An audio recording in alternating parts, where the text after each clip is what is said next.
नमस्कार, क्या हाल चाल है प्यारे बच्चों। तो नीट क्वेश्चन आंसर की सीरीज में एक और इंपॉर्टेंट चैप्टर जिसका नाम है कोऑर्डिनेशन कंपाउंड। तो आइए देखते हैं किस तरह के क्वेश्चन इसमें पूछे जाते हैं, किन कंसेप्ट को आपको ज्यादा ध्यान में रखना है, कंसेप्ट का इस्तेमाल करके क्वेश्चन कैसे सॉल्व करना है। तो चलिए बच्चों शुरू करते हैं। Question number 1, the oxidation state of chromium in this complex. कई सारे सवाल ऑक्सीडेशन नंबर से आते हैं, कैसे सॉल्व करते हैं देखें। तो जो क्रोमियम है उसको आप लिखो x, NH3 कितने हैं 4 है, तो NH3 का जो ऑक्सीडेशन स्टेट होता है वो होता है 0, तो ये हो जाएगा x plus 4 into 0 plus Cl है, Cl पर -1 चार्ज होता है, 2 Cl है तो हो जाएगा -2 equal to total coordination square पर +1 चार्ज है तो +1 हो जाएगा। अब हो जाएगा बच्चों ये x - 2 इक्वल टू +1, तो x इक्वल टू +3, तो बच्चों आंसर हो जाएगा D. Question number 2, the donor atoms in EDTA। EDTA की फुल फॉर्म होती है इथाइलिन डायअमीन टेट्रा एसिटिक एसिड, और इसका फॉर्मूला होता है, तो आपको इसमें पता लग जाएगा कि कितने इसमें डोनर एटम है। ये देखिए इस तरह इसका फॉर्मूला होता है COO-, तो 4 तो इसमें ऑक्सीजन डोनर एटम है और 2 इसमें नाइट्रोजन डोनर एटम है, और जो EDTA होता है वो एक हेक्साडेंटेट लिगैंड होता है, यानी ये टोटल 6 एटम के थ्रू इलेक्ट्रॉन को डोनेट करेगा। तो बच्चों आंसर हो जाएगा B, 2 nitrogen and 4 oxygen. Question number 3, an ambident ligand is one which. देखिए बच्चों, जो एम्बिडेंट लिगैंड होते हैं उनके एग्जांपल है साइनाइड एंड नाइट्रो। अब देखिए जो साइनाइड है उसमें 2 डोनर साइट है, एक N की तरफ से भी हो सकता है और C की तरफ से भी हो सकता है, लेकिन जो लिगैंड है वो किसी एक साइड से ही बाइंड होगा, लेकिन 2 डिफरेंट लिंकेज पॉसिबल है। ऐसा NO2 में भी है, N की साइड से भी हो सकता है और O की साइड से भी हो सकता है। तो बच्चों यहां पर पहला स्टेटमेंट पढ़ते हैं, it is linked to the metal atom at 2 point, गलत, किसी एक पॉइंट से ही अटैच्ड होगा। Statement number 2, it has 2 donor atom, एकदम सही है, but only one of them has the capacity to form a coordinate bond। only one नहीं, दोनों coordinate bond बना सकते हैं। तीसरा, has 2 donor atom but either of the 2 can form a coordinate bond। ये एकदम सही स्टेटमेंट है, दोनों में से कोई एक ही coordinate bond बनाता है। Last, it form chelate ring, chelate ring possible नहीं है, तो आंसर हो गया सही। 1 मोल ऑफ कॉम्प्लेक्स कंपाउंड, ये वाला, give 3 mole of ions on dissolution in the water, 1 mole of the same complex react with 2 moles of AgNO3 solution to yield 2 mole of AgCl। तो अगर इस कंपाउंड का हम आयोनाइजेशन करें water में तो कितने आयन बनाता है, it gives 3 ions, 3 ions. AgNO3 के साथ ट्रीटमेंट करें तो AgCl के कितने मोल बनते हैं, 2 मोल बनते हैं। अब देखिए बच्चों, अगर ये कंपाउंड AgNO3 के साथ रिएक्शन करके AgCl के 2 मोल बनाता है, इसका मतलब इसमें 2 काउंटर आयन है, 2 काउंटर आयन, 2 काउंटर आयन, और वो 2 काउंटर आयन कौन से होते हैं, Cl2, यानी 2 chloride as a counter ion की फॉर्म में है, तभी जाके 2 AgCl बन सकते हैं। ठीक है, आप इनमें चेक कीजिए कहां पर 2 Cl काउंटर आयन की फॉर्म में है, देखो इन दोनों में है। लेकिन बच्चों देखिए जो अमाइन है वो पूरे के पूरे लिगैंड का हिस्सा होंगे, तो इसीलिए हमारा आंसर हो जाएगा डी। जो ये कंपाउंड है इसमें 2 Cl काउंटर आयन है, तो जब AgNO3 के साथ रिएक्शन करोगे तो इसमें 2 AgCl बनेंगे, क्योंकि 2 काउंटर आयन है, ये आयनाइजेबल हो जाएंगे, और टोटल आयन कितने बनेंगे, 3 बनेंगे, एक तो ये कोऑर्डिनेशन स्पेयर का और 2 Cl वाले। Clear. Question number 5, bidentate ligand is, अभी डिस्कस किया था कौन से बाइडेंटेड लिगेंड होते हैं। तो बच्चों बाइडेंटेड लिगेंड वो लिगेंड होते हैं जिनमें दो डोनर एटम होते हैं, two donor atom and form two coordinate bond, two coordinate bond. तो दोनों एटम मेटल को इलेक्ट्रॉन सप्लाई करते हैं और दो कोऑर्डिनेट बॉन्ड बनाते हैं, यानी एक लिगेंड आपको दो कोऑर्डिनेट बॉन्ड बनाता हुआ दिखेगा। तो CN इसमें तो है नहीं। इथाइलिन डाइअमीन, अच्छा इथाइलिन डाइअमीन कैसा होता है देखो बच्चों, NH2 और ये दो CH2 और फिर NH2। तो यहां पर दो एटम ऐसे हैं जो कि कोऑर्डिनेट बॉन्ड बनाते हैं, एक इधर से बनता है और एक इधर से बनता है। तो बच्चों इसको हम बोलेंगे बाइडेंटेड लिगेंड। EDTA हेक्साडेंटेट है और HCN यूनिडेंटेट है। क्लियर हो गया? तो B will be the correct answer. 6 glycinato ligand is, तो ग्लाइसाइनेटो यानी ग्लाइसिन, और बच्चों ग्लाइसिन का फॉर्मूला होता है CH2 NH2 एंड COOH, ये ग्लाइसिन हुआ। और जब ग्लाइसाइनेटो बनेगा तो दो डोनर साइट हो जाएंगी, एक ये वाली हो जाएंगी जहां H निकल जाएगा और ये तो N तो ऑलरेडी है। तो पहला स्टेटमेंट एकदम सही है। दूसरा it is bidentate ligand, yes इधर से भी कोऑर्डिनेट बॉन्ड बनाएगा, इधर से भी कोऑर्डिनेट बॉन्ड बनाएगा। टू डोनर साइट, एक ऑक्सीजन और एक नाइट्रोजन, इसका मतलब D will be the correct answer.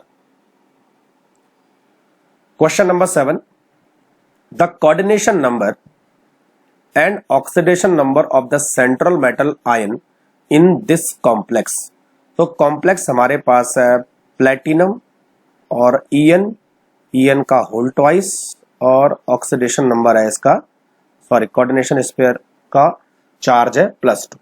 अब देखिए बच्चों EN का मतलब होता है इथाइलिन डाइअमीन, इस तरह से, और जो EN पर टोटल चार्ज होता है वो 0 होता है। तो जो प्लेटिनम का ऑक्सीडेशन नंबर होगा वो इसके कोऑर्डिनेशन नंबर के बराबर होगा। तो इसका जो ऑक्सीडेशन नंबर है वो होगा +2। क्लियर? तो इसमें से और इसमें से तो पॉसिबल नहीं है। अब देखिए कोऑर्डिनेशन नंबर का मतलब होता है कि प्लेटिनम के साथ कितने कोऑर्डिनेट बॉन्ड बन रहे हैं। तो जो इथाइलिन डाइअमीन है वो बाइडेंटेट लिगेंड है। कौन सा? Bidentate ligand. और कितने बाइडेंटेट लिगेंड है? 2। तो इसका मतलब कितने कोऑर्डिनेशन बॉन्ड बना सकता है? 2 × 2 = 4। तो कोऑर्डिनेशन नंबर होगा 4 और ऑक्सीडेशन नंबर होगा +2। तो बच्चों आंसर हो गया D। Question number 8 the coordination number of the cobalt in. अच्छा कोऑर्डिनेशन नंबर का मतलब होता है बच्चों कि जो मेटल है वो कितने कोऑर्डिनेट बॉन्ड बना रहा है। अब वो लिगेंड से देख के पता लगेगा। तो यहां पर 2 Br है तो कितने कोऑर्डिनेट बॉन्ड हो गए? 2। और यहां पर EN है यानी इथाइलिन डाइअमीन, और ये बाइडेंटेट है तो कितने कोऑर्डिनेट बॉन्ड बनाएगा? 4। तो टोटल कोऑर्डिनेशन नंबर कितना हो गया? 6। तो 6 बॉन्ड बनाता है, तो आंसर हो गया C। Question number 9 the number of ions given by this complex in aqueous solution. तो देखो बच्चों इस पर 3 काउंटर आयन है, तो 3 आयन तो ये हो गए और एक आयन जो है पूरा कोऑर्डिनेशन स्पेयर का हो जाएगा। तो टोटल कितने आयन हो गए बच्चों? 4 हो गए। ठीक है, तो आंसर हो जाएगा D। Question number 10 as per the IUPAC nomenclature the name of the complex will be. अब देखिए जब भी आप IUPAC नोमेनक्लेचर करेंगे हमेशा जो लिगेंड है उनका नाम पहले लिखा जाएगा और उनको अल्फाबेटिकल ऑर्डर में लिखना है। तो यहां पर जो है एक लिगेंड है वाटर जिसको हम बोलेंगे एक्वा। दूसरा लिगेंड है NH3 जिसको हम बोलेंगे एमाइन। तो सबसे पहले बच्चों आ जाएगा एमाइन, और एमाइन कितने हैं? 2 हैं, तो आ जाएगा डाइअमाइन। तो ये भी नहीं पॉसिबल, ये भी नहीं पॉसिबल, डाइअमाइन। उसके बाद है वाटर मॉलिक्यूल, तो वाटर को हमने एक्वा बोला, कितने वाटर मॉलिक्यूल है? 4, तो हो जाएगा टेट्रा एक्वा। तो diamine tetra aqua, diamine tetra aqua. और यहां पर कोबाल्ट का ऑक्सीडेशन नंबर आपको देखना है। तो अमाइन और वाटर दोनों में चार्ज 0 होता है, तो जो इसका कोऑर्डिनेशन स्फीयर का चार्ज होगा वही इसका ऑक्सीडेशन नंबर हो जाएगा। तो बच्चों कोऑर्डिनेशन स्फीयर का चार्ज आपको कैसे पता करना है? काउंटर आयन को देखिए। तो टोटल काउंटर आयन कितने हैं? 3 है। और वो भी माइनस वाले हैं, तो इसका मतलब इसका ऑक्सीडेशन नंबर होने वाला है +3, तो आंसर हो जाएगा D. The stabilization of coordination compounds is due to the chelation is called chelating effect. Which of the following is the most stable complex. यहां पर जो कोऑर्डिनेशन कंपाउंड दे रखे हैं उसमें अलग अलग टाइप के लिगेंड है। देखो यहां पर CO है, यहां पर CN है, यहां पर वाटर है और यहां पर ऑक्सीलेटो है। अब देखिए चिलेशन का मतलब होता है कि जो एक लिगेंड है वो कितने बॉन्ड बना सकता है। तो चिलेशन उन्हीं लिगेंड में होता है जो या तो बाइडेंटेट, ट्राइडेंटेट, हेक्साडेंट, यानी जिनके डेंटेट ज्यादा होंगे। तो बच्चों यहां पर देखिए जो CO है वो यूनिडेंटेट है, यहां पर भी यूनिडेंटेट है, यहां पर भी यूनिडेंटेट है। ये देखिए जो ऑक्सीलेटो है वो बाइडेंटेट लिगेंड है, और ऑक्सीलेटो बाइडेंटेट लिगेंड है और केवल 3 ही लिगेंड है यहां पर। तो इसका मतलब ये हुआ कि ये चिलेशन सबसे ज्यादा करेगा, जिस वजह से इसकी स्टेबिलिटी सबसे ज्यादा होगी। तो बच्चों आंसर हो जाएगा C. 12 the formula of the complex tris ethylene diamine cobalt 3rd sulphate will be. अच्छा अब देखिए सल्फेट को आपको काउंटर आयन बनाना है। यहां पर सल्फेट स्क्वायर ब्रैकेट के अंदर है, तो ये लिगेंड के फॉर्म में तो पॉसिबल है नहीं, इन दोनों में पॉसिबल है। ठीक है, अब ऑक्सीडेशन नंबर से पता करते हैं। यहां पर कोबाल्ट का ऑक्सीडेशन नंबर कितना होना चाहिए, +3, और +3 किसमें पॉसिबल है, इसमें पॉसिबल है। तो बच्चों आंसर हो जाएगा डी। ऐसा भी कर सकते हैं। अब देखिए यहां पर जो इथाइलिन डाइअमीन है उसके 3 मॉलिक्यूल है, तो EN ये 3 मॉलिक्यूल, और इस पर टोटल चार्ज कितना आना चाहिए, काउंटर आयन को देख के पता लगेगा, और वो कितना होना चाहिए +3, और इस पर आएगा +2, तभी तो बैलेंस हो गया। क्वेश्चन नंबर 13 ये कॉम्प्लेक्स और ये कॉम्प्लेक्स, इन दोनों के बीच कौन सी टाइप की आइसोमेरिज्म है। अब देखिए दोनों कॉम्प्लेक्स में डिफरेंस क्या है, ये देखिए पहले कॉम्प्लेक्स में जो काउंटर आयन है वो सल्फेट है, और दूसरे में काउंटर आयन है Br है। यहां पर जो Br है वो लिगेंड से काउंटर आयन बन गया, और यहां पर जो सल्फेट है वो लिगेंड काउंटर आयन से लिगेंड बन गया। देखिए बच्चों जिन कंपाउंड में काउंटर आयन डिफरेंट होते हैं, या लिगेंड काउंटर आयन बनता है और काउंटर आयन लिगेंड बनता है, that are called ionization isomerism. अब देखिए बच्चों अगर मैं इस कॉम्प्लेक्स को BaCl2 के साथ ट्रीट कराता हूं तो मुझे BaSO4 का वाइट PPT मिलेगा, क्योंकि SO4 काउंटर आयन है। लेकिन अगर मैं यहां पर BaCl2 के साथ ट्रीट कराता हूं तो मुझे कोई भी PPT नहीं मिलेगा, इसका मतलब इसका काउंटर आयन अलग है। क्लियर हो गया। तो इस टाइप के आइसोमेरिज्म को हम बोलते हैं ionization isomerism. 14 The phenomena of the optical activity will be shown by the following। कौन ऑप्टिकल एक्टिविटी शो करेगा। यहां पर सारे के सारे कॉम्प्लेक्स ऑक्टाहेड्रल है, क्योंकि वो 6 कोऑर्डिनेशन बॉन्ड बना रहे हैं। अब देखिए बच्चों ऑप्टिकल एक्टिविटी शो करने के लिए मॉलिक्यूल का नो प्लेन ऑफ सिमेट्री होना चाहिए, नो प्लेन ऑफ सिमेट्री। ठीक है, अब देखिए यहां पर प्लेन ऑफ सिमेट्री है, यहां पर भी प्लेन ऑफ सिमेट्री है, यहां पर भी प्लेन ऑफ सिमेट्री, लेकिन बच्चों इसमें प्लेन ऑफ सिमेट्री नहीं है बी वाले में, तो B will show optical activity. तो इसका जस्ट एक मिरर इमेज कंपाउंड होगा जो कुछ आपको ऐसा दिखेगा। देखो ये EN है, तो इसको ऐसे करो, ठीक है, और ये A हो गया, और यहां पर जो है इधर ऐसे कर सकते हैं हम इसको, A और B, और ये A और B। ठीक है, ये वाला बनाने के तरीके अलग अलग है। तो अगर एक डेक्स्ट्रो होगा और दूसरा लीवो होगा, दोनों मिरर इमेज एक दूसरे की नॉन सुपर इम्पॉसिबल है, इसीलिए बच्चों ये ऑप्टिकल एक्टिविटी शो करेंगे। Question number 15 the complex given below are. इन दो कॉम्प्लेक्स के बीच में क्या रिलेशन है। अब देखिए दोनों एक दूसरे की मिरर इमेज नहीं है, ठीक है, इसका मतलब ये दोनों एक दूसरे के ऑप्टिकल आइसोमर्स नहीं है। अच्छा, एटम की जो पोजीशन है वो हर जगह सेम है, इसका मतलब ये पोजीशन आइसोमेरिज्म भी नहीं है। ठीक है, अच्छा ये सिस और ट्रांस भी नहीं कर रहे हैं, क्योंकि जो ए और ए है वो दोनों साइड अपोजिट है, तो ये ज्योमेट्रिकल आइसोमेरिज्म में नहीं है। इसका मतलब दे बोथ आर आइडेंटिकल, दोनों एक जैसे हैं। क्लियर? 16 द कॉम्प्लेक्स इज, ये वाला कॉम्प्लेक्स कैसा है?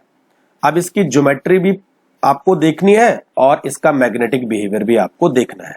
ठीक है, अब देखो बच्चों, यहां पर सबसे पहले पता करते हैं कि जो Cu है उसका ऑक्सीडेशन नंबर कितना है। तो जो लिगेंड इसके साथ जुड़ा है वो न्यूट्रल लिगेंड है, इसका मतलब जो ऑक्सीडेशन नंबर होगा वो होने वाला है +2।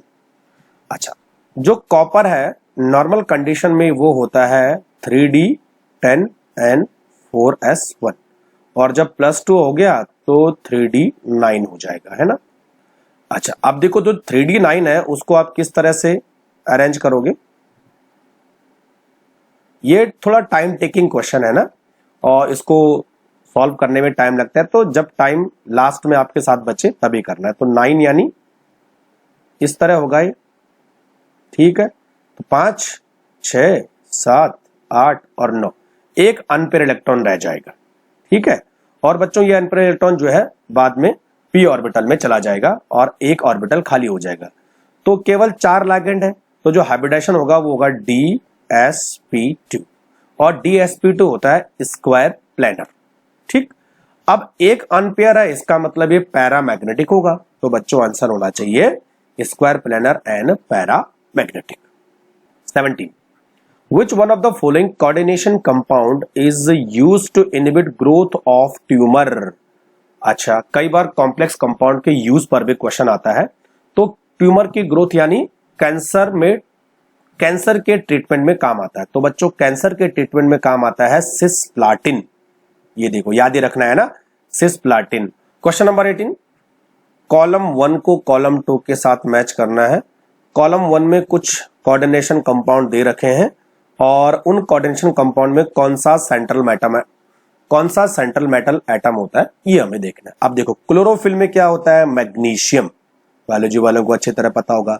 ब्लड पिगमेंट में क्या होता है, आयरन। विल्किंसन कैटलिस्ट होता है रोडियम, और विटामिन B12 सबको मालूम है कोबाल्ट, इसलिए इसका नाम है साइनो कोबालेमाइन। तो बच्चों 18 का आंसर हो जाएगा ए, यानी ए का टी ठीक है, बी का एस ये भी ठीक है, सी का क्यू ये भी ठीक है, और डी, सी का पी और डी का Q. Clear? Question number 19, which of the following statement is correct? पहला, जो निकल टेट्रा कार्बोनिल आयन है इनके बारे में पूछ रहा है, उसकी ज्योमेट्री और उसका मैग्नेटिक बिहेवियर क्या है। ठीक है बच्चों, अब देखो सबसे पहले निकल टेट्रा कार्बोनिल बना लेते हैं। यहां पर ये निकल है और जो इसके साथ CN जुड़ा है वो स्ट्रॉन्ग फील्ड लिगेंड है, स्ट्रॉन्ग फील्ड लिगेंड। अब देखिए निकल में सबसे पहले d ऑर्बिटल में कितने इलेक्ट्रॉन है ये देखते हैं। तो निकल का होता है बच्चों 28, यानी 3d8 and 4s2। अच्छा, यहां पर जो निकल का ऑक्सीडेशन नंबर है इन तीनों केस में निकल का ऑक्सीडेशन नंबर होता है +2। तो +2 होगा तो यहां से इलेक्ट्रॉन निकल जाएंगे, यानी निकल +2 इक्वल टू 3d8।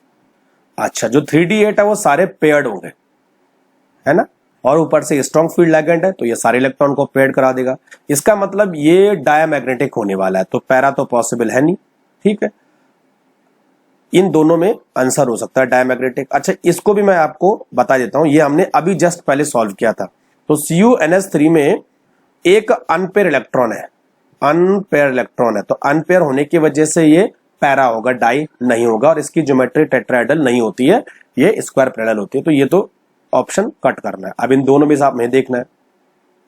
अब देखिए बच्चों, जो 3d8 है उसमें सारे इलेक्ट्रॉन पेयर है, ये हमने देख लिया। तो अब देखते हैं कि जो 3d8 है उसमें इलेक्ट्रॉन का अरेंजमेंट कैसा है। 4 और 1 5, तो 1 2 3 4 5 6 7 और 8, तो कितने बच्चे, 2 एक्स्ट्रा बच्चे। तो ये क्या करेगा, इलेक्ट्रॉन इधर जाएगा, पेयर करवा लेगा, तो यानी एक d ऑर्बिटल आपको खाली मिल जाएगा। और टोटल लिगेंड कितने हैं, 4 है, तो हाइब्रिडेशन होगा dsp2, यानी ये होगा स्क्वायर प्लेनर और डायामैग्नेटिक। तो ये वाला आंसर होना चाहिए C. 20, which one of the following is an inner orbital complexes as well as diamagnetic behaviour. अच्छा, कई सारे कॉम्प्लेक्स ऐसे हैं जो इनर होते हैं, कुछ कॉम्प्लेक्सेस आउटर होते हैं। ये किस पे डिपेंड करेगा? लिगेंड पे। तो बच्चों अगर स्ट्रॉन्ग फील्ड लिगेंड है तो वो इलेक्ट्रॉन को पेयर करवाएगा और उसके मोस्ट ऑफ कॉम्प्लेक्स कैसे होंगे? Inner orbital. उसके जो कॉम्प्लेक्स है वो डाया भी हो सकते हैं, पैरा भी हो सकता है, लेकिन डिपेंड करेगा कि मेटल एटम किस तरह से है। ठीक है, अब देखो पहला ऑप्शन है जिंक और NH3 6। NH3 जो है इनर ऑर्बिटल कॉम्प्लेक्स है, लेकिन कुछ केस में आउटर ऑर्बिटल कॉम्प्लेक्स भी है। लेकिन जो बच्चों जिंक है उसका ऑक्सीडेशन नंबर यहां पर है +2, जिंक +2, तो +2 होता है 3d10। ठीक है, तो 3d10 है तो ये आउटर ऑर्बिटल कॉम्प्लेक्स होगा क्योंकि सारे d तो फिलअप है। ठीक, दूसरा है क्रोमियम NH3 6। अब जो क्रोमियम NH3 है वो इनर ऑर्बिटल कॉम्प्लेक्स है। यस, क्योंकि NH3 जो है D2sp3 टाइप का हैबिटेशन करवाता है। लेकिन बच्चों यहां पर जो है एक इलेक्ट्रॉन अनपेयर होता है। अब चेक करते हैं, देखो अब देखिए बच्चों, जो क्रोमियम है वो होता है 3d5 4s1 है ना। अब जब +3 में जाएगा तो एक यहां से दो यहां से, ये हो जाएगा 3d3। अच्छा, 3d3 मतलब पेयर तो कभी होंगे नहीं, तो ये होगा पैरामैग्नेटिक, ये भी पॉसिबल नहीं है। अच्छा, CONH3 देखते हैं। जो कोबाल्ट है उसका यहां पर ऑक्सीडेशन नंबर है +3, यानी कोबाल्ट होता है 3d7 and 4s2।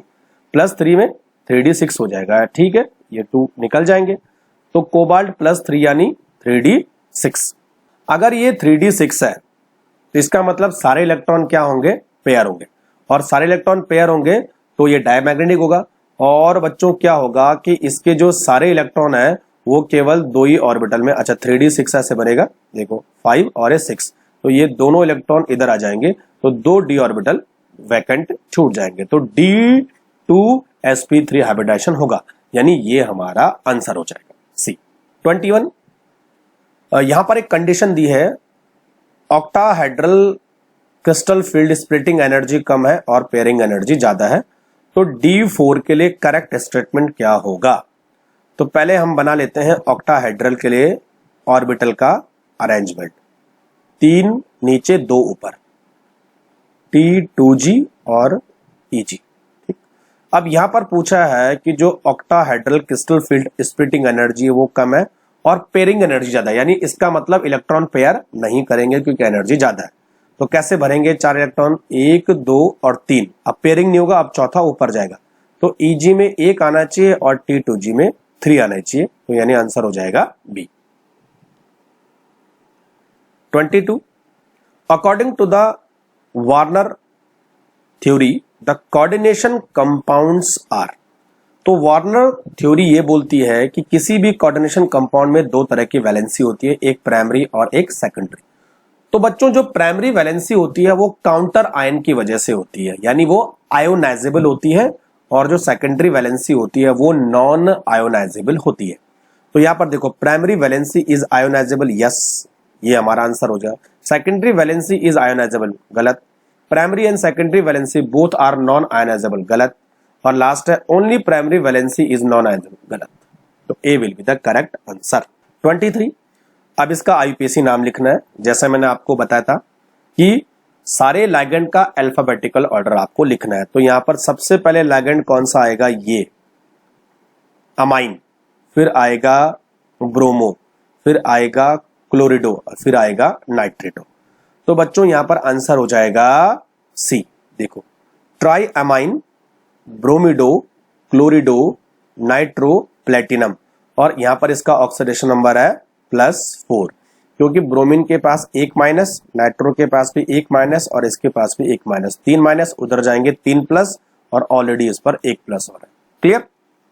24 which one of the following complex has geometrical isomerism, यानी ये सिस ट्रांस आइसोमेरिज्म करेगा। जो हमारे पास पहला कॉम्प्लेक्स है वो कभी भी ज्योमेट्रिकल या ऑप्टिकल आइसोमेरिज्म शो नहीं करेगा, क्योंकि यहां पर 5 लिगेंड एक जैसे हैं, तो ऐसी कंडीशन में ज्योमेट्रिकल और ऑप्टिकल आइसोमेरिज्म शो नहीं होती।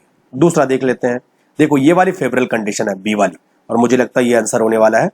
तो यहां पर है कोबाल्ट और दो NH3 इस तरह से है, NH3 और NH3। और बच्चों जो हमारे पास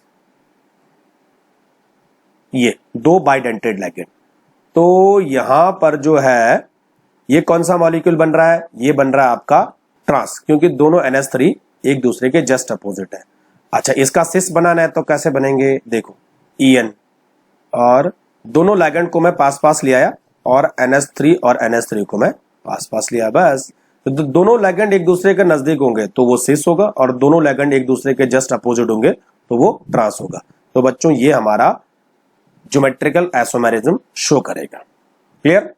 25, विच one of the following complex is homoleptic.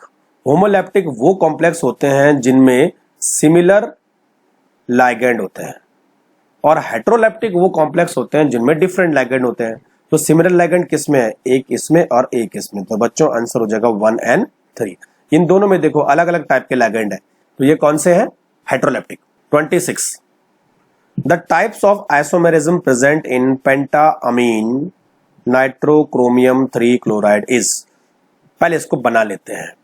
तो पेंटाअमीन यानी जो NH3 है वो 5 टाइम्स है, NH3 होल 5। फिर इसके बाद है नाइट्रो यानी NO2। क्लियर। और लास्ट में हमारे पास है क्रोमियम, तो क्रोमियम इधर आ जाएगा, ये सारे पैक हो जाएंगे। और क्लोराइड, क्लोराइड। क्लियर। और इसका ऑक्सीडेशन नंबर कितना है, 3 है। तो बच्चों यहां पर आंसर हो जाएगा, ये 2 इधर आ जाएंगे तब ये 3 बनेगा। अच्छा, ये देखिए ये ऑप्टिकल आइसोमेरिज्म शो करेगा, नहीं, ऑप्टिकल आइसोमेरिज्म के लिए एटलीस्ट एक बाइडेंटेड लिगेंड होना जरूरी है, गलत। ठीक है। आयोनाइजेशन आइसोमेरिज्म शो करेगा, यस पॉसिबल है आयोनाइजेशन आइसोमेरिज्म शो कराना, क्योंकि बच्चों यहां पर जो Cl है वो लिगेंड बन सकते हैं और जो NO2 लिगेंड है वो काउंटर एंड बन सकता है। तो they may be possible of ionization isomerism. अच्छा देखिए यहां पर लिगेंड पॉलीमराइजेशन तो पॉसिबल है नहीं। अब देखिए मुझे लगता है बच्चों यहां पर लिंकेज आइसोमेरिज्म भी पॉसिबल है, क्योंकि यहां पर NO2 और NO2 जो है दो साइड से इलेक्ट्रॉन दे सकता है, यानी ONO भी पॉसिबल है और NO2 भी पॉसिबल है। इसका मतलब it also show linkage isomerism. तो इसके 2 आंसर हो सकते हैं, एक बार चेक कर लेना आप, अगर कहीं कोई दिक्कत हो तो मुझे बता सकते। 27, Cn- is a strong field ligand. This is due to the fact that, क्या रीजन है कि Cn स्ट्रॉन्ग फील्ड ligand है। पहला, इट कैरी नेगेटिव चार्ज, जरूरी नहीं है भाई, बहुत लोगों में होता है, बहुत ligand में नेगेटिव चार्ज होता है। और तीसरा, it form high spin complex with metal species, ये भी गलत है। अब देखो बच्चों इसका जो करेक्ट आंसर है वो है इट इज स्यूडो हैलाइड।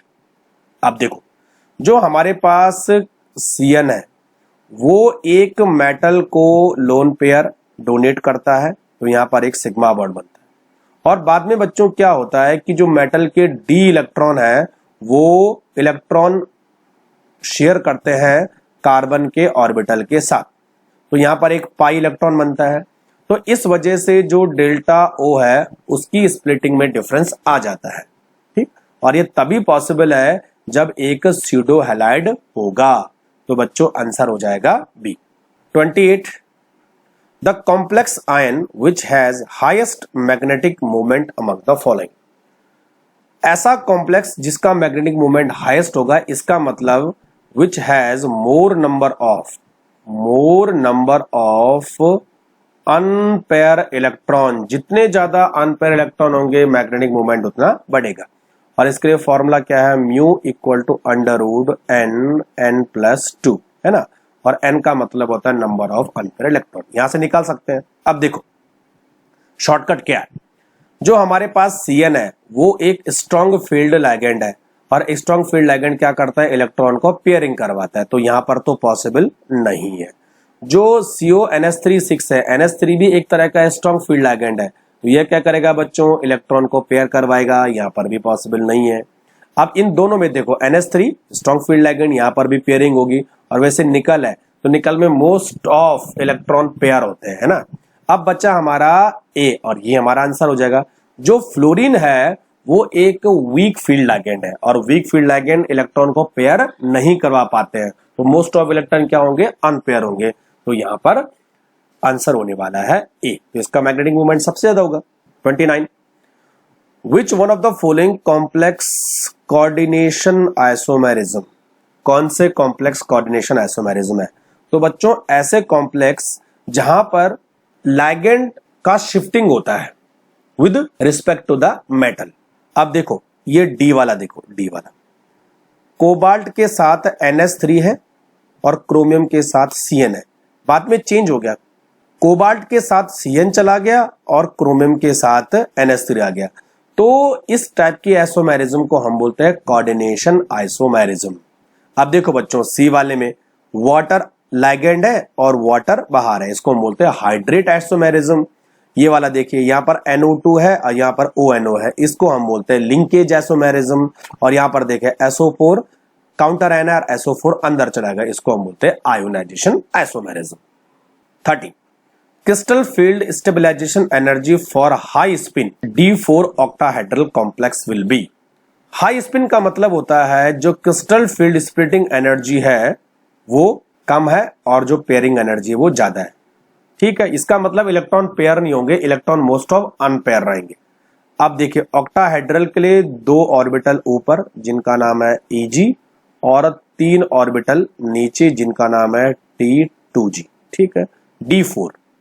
अब यहां पर पेयरिंग एनर्जी ज्यादा है तो 1, 2 और 3 पेयर नहीं होंगे, एक ऊपर जाएगा 4। ठीक है, अब देखिए बच्चों इसके लिए एनर्जी कैसे कैलकुलेट करेंगे, 0.6 इंटू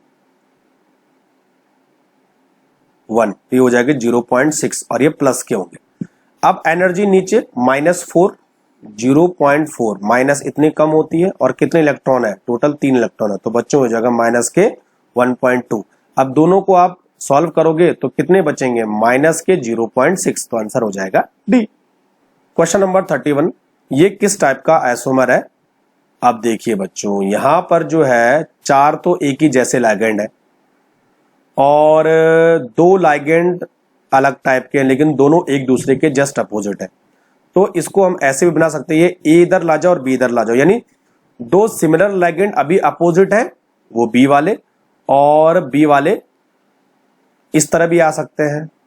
देखो जब दोनों सिमिलर लिगेंड पास पास आते हैं तो उसको हम बोलते हैं सिस, और दोनों सिमिलर लिगेंड एक दूसरे के जस्ट अपोजिट है तो वो हो गया ट्रांस। तो ये किस तरह का आइसोमेरिज्म है, ज्योमेट्रिकल आइसोमेरिज्म है और उसमें ट्रांस आइसोमर है। 32 the complex ion which has no d electron in the central metal atom. अच्छा, d ऑर्बिटल एकदम खाली है, तो बच्चों इसमें आंसर हो जाएगा ये पहला वाला, देख चेक करते हैं पहला वाला, ये MnO4। तो यहां पर Mn का ऑक्सीडेशन नंबर है +7 और Mn जो नॉर्मल कंडीशन में होता है वो होता है 3d5 4s2। ठीक, अब +7 आने से सारे के सारे इलेक्ट्रॉन निकल गए, यानी D अब बन जाएगा 3d0, तो बच्चों आंसर हो जाएगा ए। बाकी देखो कोबाल्ट में, आयरन में और क्रोमियम में ऐसा पॉसिबल नहीं है, चेक कर सकते हैं इसी तरीके से।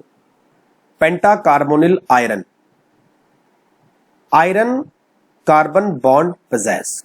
तो बच्चों ये जो है हमारे मेटल कार्बोनिल कंपाउंड है और मेटल कार्बोनिल कंपाउंड में दोनों टाइप के बॉन्ड होते हैं, सिग्मा एंड पाई बॉन्ड। देखिए किस तरह से, ये हमारा Fe है और ये हमारा CO है। तो जब कोई लिगेंड मेटल को इलेक्ट्रॉन देता है तो वहां पर बॉन्ड बनते हैं सिग्मा। अब जो मेटल के इलेक्ट्रॉन है वो C के ऑर्बिटल के साथ शेयर होते हैं और यहां पर बनता है पाई बॉन्ड। क्लियर? तो यहां पर सिग्मा और पाई दोनों तरह के इलेक्ट्रॉन है। 34 विच of the following isomerism is exhibited by this complex. अब देखिए तो यहां पर 4 लिगेंड एक जैसे, 2 लिगेंड अलग, तो इसका मतलब है ज्योमेट्रिकल आइसोमेरिज्म शो करेगा। ठीक है, अब ज्योमेट्रिकल कैसे, देखो 1 2 3 4, ठीक है, अब 6 हो गए है ना, तो Br और Br और इधर NH3 NH3 NH3 NH3, तो Br Br अपोजिट है। अगली बार क्या करो, Br Br को पास ले आओ। ठीक है, तो तो बच्चों ये ज्योमेट्रिकल आइसोमेरिज्म तो शो करेगा। अब देखिए यहां पर जो काउंटर आयन है वो Cl है और लिगेंड Br है, तो Br बाद में काउंटर आयन बन सकता है और Cl लिगेंड बन सकता है, या इसका मतलब ये आयोनाइजेशन आइसोमेरिज्म भी शो करेगा। तो आंसर हो जाएगा ए। ऑप्टिकल आइसोमेरिज्म शो नहीं करेगा क्योंकि बाइडेंटेड लिगेंड कोई भी नहीं है।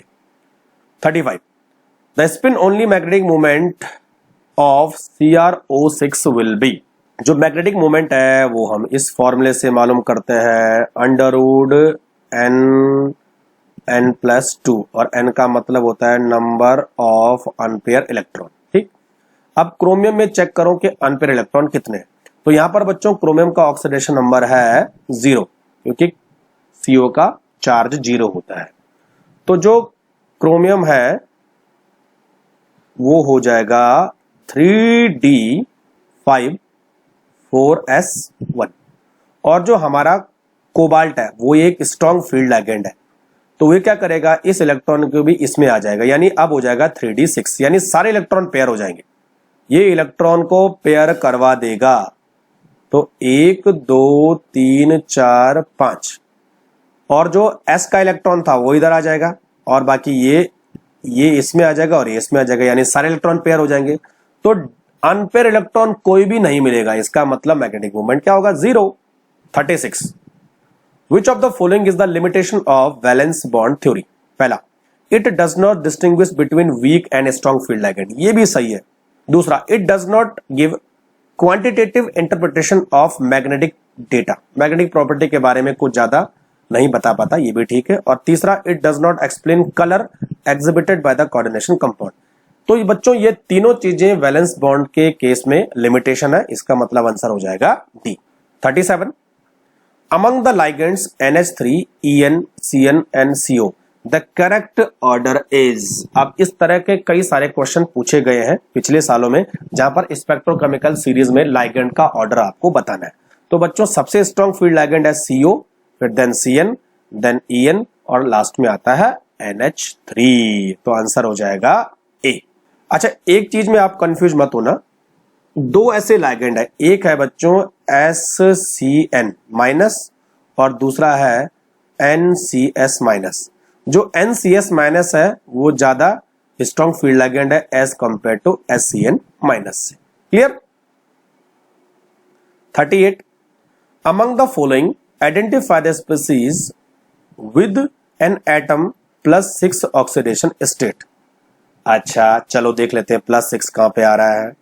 तो क्रोमियम में तो कितना आ रहा है +3, इसमें कितना आ रहा है +4, इसमें कितना आ रहा है +7, इसमें कितना आ रहा है देखो 2 4 और 2 6, एकदम +6, आंसर हो गया डी।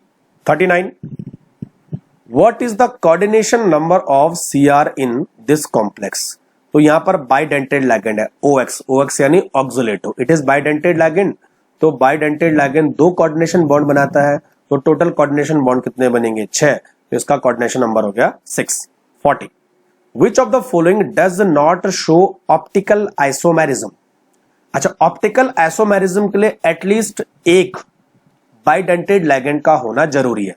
तो यहां पर देखो बाइडेंटेड लिगेंड 3 है, यहां पर 2 है, यहां पर 1 है, तो ये सारे ऑप्टिकल आइसोमेरिज्म शो करेंगे, लेकिन ए वाला ऑप्टिकल आइसोमेरिज्म शो नहीं करेगा। 41 which of the following complex is not expected to absorb visible light.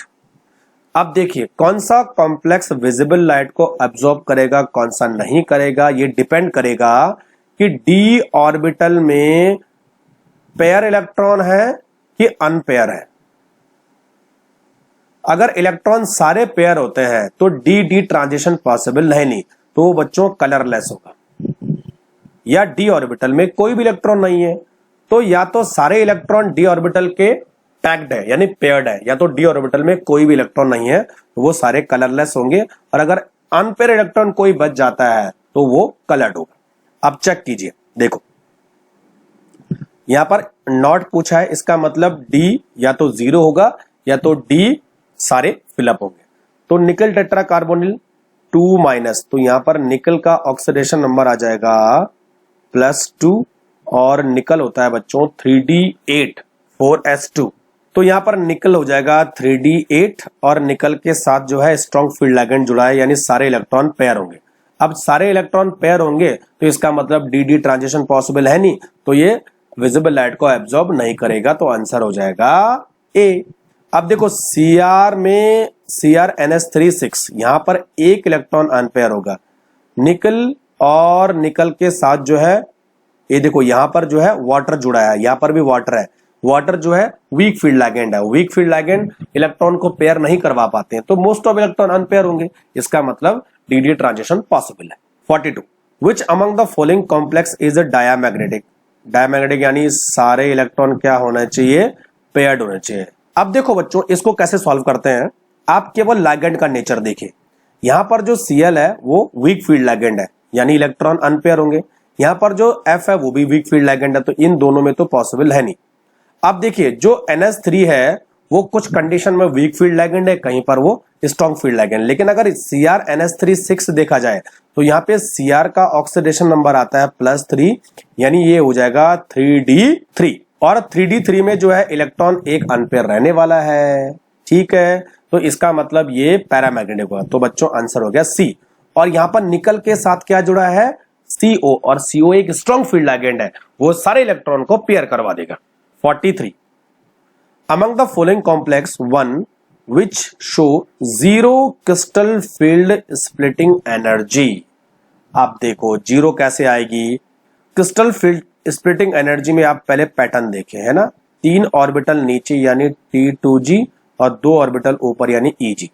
अब देखिए ऊपर जो है हर इलेक्ट्रॉन के लिए +0.6 बढ़ती है और नीचे हर इलेक्ट्रॉन के लिए -0.4 कम होती है।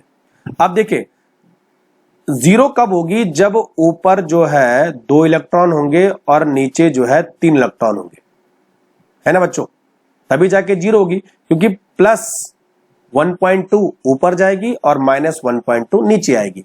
तो इसका मतलब ये होना चाहिए कि उस मेटल के पास इलेक्ट्रॉन कैसे होने चाहिए, 3d5, और 3d5 में जो क्रिस्टल फील्ड स्प्लिटिंग एनर्जी है वो कम होनी चाहिए और पेयरिंग एनर्जी ज्यादा होनी चाहिए, तभी जाके ऊपर जाएगा।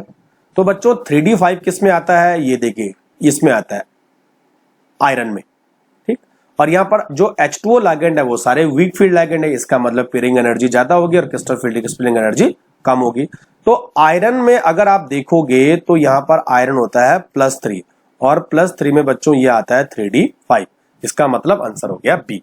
सभी को ऐसे चेक कर सकते हैं। Question number 44 the value off spin only magnetic moment for one of the following configuration is 2.84 bm, the correct one is. 2.84 bm का मतलब है उसके अंदर कितने इलेक्ट्रॉन अनपेयर हैं, 2 इलेक्ट्रॉन अनपेयर है। जो बच्चों वैल्यू पॉइंट के आगे होती है उतने ही नंबर ऑफ अनपेयर इलेक्ट्रॉन उसमें पाए जाते हैं। तो आपको देखना है, अब देखो D5 स्ट्रॉन्ग फील्ड चेक करो, देखो है ना। अब देखिए चेक करते हैं, 2 मैंने ऊपर बनाए और 3 नीचे बनाए। अब D5 में क्या होगा बच्चों, 1 2 3 और 4 5 ऐसे आएगा, यानी इसमें केवल एक अनपेयर इलेक्ट्रॉन रहेगा, क्योंकि स्ट्रॉन्ग फील्ड है, यहां पर पेयरिंग एनर्जी कम है और स्प्लिटिंग एनर्जी ज्यादा है, तो यहां पर केवल एक अनपेयर इलेक्ट्रॉन होगा, तो पॉसिबल है नहीं। दूसरा D3 में क्या होगा बच्चों, दोनों देखो यहां पर वीक और स्ट्रॉन्ग दिया है, चाहे वो स्ट्रॉन्ग हो चाहे वो वीक हो, तो इस कंडीशन में इसके पास 3 अनपेयर इलेक्ट्रॉन होंगे, पॉसिबल है नहीं। D4 इन वीक फील्ड, अब D4 देखिए वीक फील्ड में 1 2 3 और यहां 4, तो कितने इलेक्ट्रॉन आ रहे हैं, 4 अनपेयर इलेक्ट्रॉन आ रहे हैं, तो पॉसिबल नहीं है। पांचवा देखिए D4 इन स्ट्रॉन्ग फील्ड, स्ट्रॉन्ग फील्ड में क्या होगा, पेयरिंग एनर्जी कम हो जाएगी, तो 1 2 3 और 4, ठीक है, तो 2 अनपेयर इलेक्ट्रॉन इसके पास रह जाएंगे, तो उसका मैग्नेटिक मोमेंट 2.84 होगा, तो आंसर हो गया D. 45 which of the following is not optically active. तो देखो चेक करते हैं, जो हमारे पास COEN3 है वो भी ऑप्टिकली एक्टिव होगा, क्योंकि सिस और ट्रांस बनाएगा, देखो ऐसे 1 2 3 4 5 6, ठीक है, EN और EN और EN, ठीक है बच्चों। तो ये जो है एक तरह का सिस होगा, बाद में ट्रांस होगा, ठीक है। ऑक्सिलेटो भी सेम टू सेम ऐसे बनाएगा, ठीक है। अब देखो बच्चों यहां पर जो ट्रांस आइसोमर है वो ऑप्टिकली एक्टिव नहीं होगा, लेकिन जो सिस है वो ऑप्टिकली एक्टिव होगा। अब देखिए कैसे। CO ट्रांस का मतलब क्या हुआ कि जो Cl है और Cl है वो दोनों अपोजिट होने चाहिए, और जो En और En है वो ऐसे आएंगे, 1 और 2 और 1 और 2, है ना। तो यहां पर प्लेन ऑफ सिमेट्री शो हो रही है, तो इसीलिए ये ऑप्टिकली एक्टिव नहीं होगा, जबकि सिस में प्लेन ऑफ सिमेट्री शो नहीं होती है। क्लियर। तो चलिए बच्चों, आज के लिए इतना ही। कुछ अगर रह जाता तो आप मुझे मेरे टेलीग्राम ग्रुप पर मैसेज कर सकते हैं। Thank you very much.